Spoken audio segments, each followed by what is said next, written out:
வரலாற்றின் ஒரு புரட்சியாளி, மார்க்சியவாதி, அரசியல்வாதி, போராளி, மருத்துவர் என பல முகங்களை கொண்டவர் சே குவேரா. சே என்ற வார்த்தைக்கு தோழன், வியப்பு, மகிழ்ச்சி, வருத்தம், நாணயம், ஆட்சேபம், அங்கீகாரம் போன்ற பல மனித உணர்வுகளை வெளிப்படுத்தும் சொல்லாக அமைகிறது. இவரை பற்றி இவரது பெயரே உணர்த்திவிடும். இவர் கூறிய தத்துவங்களும் மேற்கோள்களும் தன் இனம், தன் மொழி என்ற பாகுபாடின்றி இது உன் இனம், அதில் நீயே தலைவன், நீயே விதிவிலக்கு என்பதை எழுச்சியும் புரட்சியுமான சேவின் மேற்கோள்கள் இது. புரட்சிகள் உருவாவதில்லை, நாம் தான் உருவாக்க வேண்டும். ஒவ்வொரு அநீதியையும் கண்டு நீ ஆத்திரத்தில் அதிர்ந்து போவாயானால் நீ எனது தோழன்.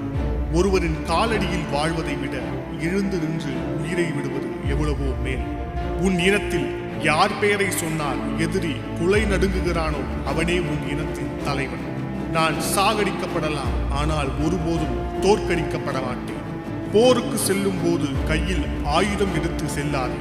நீ வீரன் என்றால் உனக்கான ஆயுதத்தை நீ செல்லும் போர்க்களத்திலேயே உன்னால் சம்பாதித்துக் கொள்ள முடியும். வியர்வை சிந்தாத உன்னாலும் மை சிந்தாத பேனாவாலும் எதையும் சாதிக்க முடியாது. நாங்கள் யதார்த்தவாதிகள், அதனால் அசாத்தியங்களை கனவு காண்கிறோம். நீ மண்ணுக்காக போராட தயங்குகிறாய், ஆனால் ஒவ்வொரு விதையும் மண்ணோடு போராடி மரமாகிறது. விதைத்துக் கொண்டே இரு, முளைத்தால் மரம், இல்லையேல் உரம்.